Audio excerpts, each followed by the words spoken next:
দেখেন আমেরের জীবনে অনেক বড় স্বপ্ন ছিল, সে হজ করতে যাবে, সে কাবাগর তাওয়াফ করবে, এটা তার স্বপ্ন ছিল। এবং গত পরশুদিনই তার হজের ফ্লাইট ছিল। সে যখন এয়ারপোর্টে আসলো, পাসপোর্টে নিরাপত্তাজনিত কিছু সমস্যার কারণে তাকে একটু দাঁড় করিয়ে রাখা হলো। সমস্যার সমাধান যখন হলো, তাকে যখন ছেড়ে দেওয়া হলো, তখন আসলে অনেক দেরি হয়ে গেছে। কারণ আমেরের সাথে অন্যান্য যে হজ যাত্রী তারা এতক্ষণে বিমানে উঠে গেছে এবং বিমানের দরজা ভিতর থেকে বন্ধ করে দেওয়া হয়েছে। তখন সেই এয়ারপোর্টের অফিসাররা সে পাইলটের সাথে কথা বললো, পাইলটের সাথে যোগাযোগ করলো, পাইলটকে বললো যে দেখেন একজন হজ যাত্রী নিরাপত্তাজনিত কিছু সমস্যার কারণে বিমানে উঠতে একটু দেরি হয়ে গেছে, তাকে একটু বিমানে উঠিয়ে নেন। সে বিমানে উঠতে পারে নাই।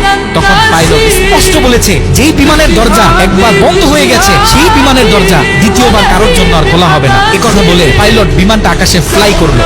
সেই অফিসাররা তখন আমেরকে বুঝাইতেছে, দেখো বিমান তো চলে গেছে, তুমি আর যেতে পারবে না, তুমি বাড়িতে চলে যাও, নেক্সট টাইমে তুমি হজে যাওয়ার জন্য ট্রাই করো। তখন সে আমাদের মুসলিম ভাই, সে হজ যাত্রী, সে কি বলেছে জানেন? সে বলেছে আমি আমার রবের উপর পরিপূর্ণ তাকওয়া রাখলাম, আমি আমার রবের উপর পরিপূর্ণ আস্থা রাখলাম, আমি হজ করেই বাড়িতে ফিরবো, হজ না করে আমি বাড়িতে ফিরবো না।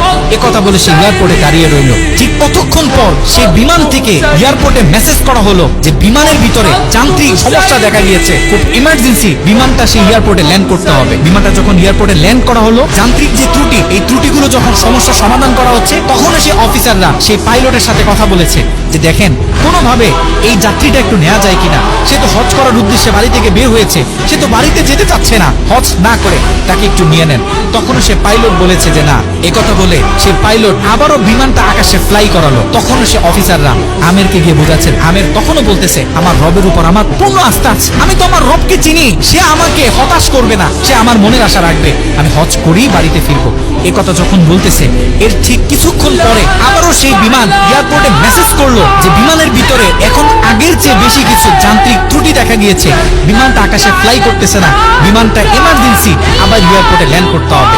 বিমানটা যখন এয়ারপোর্টে ল্যান্ড করলো, তখন সে পাইলট নিজে বিমান থেকে নেমে সে অফিসারদেরকে বলতেছে সে হজ যাত্রী কই, যাকে ছাড়া আমরা মক্কার উদ্দেশ্যে রওনা দিলাম, তাকে আমার হাতে তুলে দেন। আমি যতটুকু বুঝতেছি তাকে ছাড়া এই বিমান যতবারই আমরা আকাশে ফ্লাই করব, মক্কার উদ্দেশ্যে রওনা হব, আমার মনে হয় না যে এই বিমান স্বাভাবিকভাবে মক্কাতে গিয়ে পৌঁছাবে। তখন সে পাইলট সে আমেরের হাত ধরে নিজে নিয়ে সে বিমানের ভিতরে বসিয়ে দিল। দেখেন আল্লাহ পাক স্পষ্ট বলতেছে ওমাইয়া তাওয়াক্কাল আলাল্লাহি ফাহুয়া হাসবু, যে আমি আল্লাহর উপর তাওয়াক্কুল করবে তার জন্য আমি যথেষ্ট, যত বড় বিপদ হোক। যখন আপনি আল্লাহর উপর তাওয়াক্কুল করবেন, তখন আল্লাহ পাকের পক্ষ থেকে আপনার উপর যে বারাকা, যে ব্লেসিং গুলো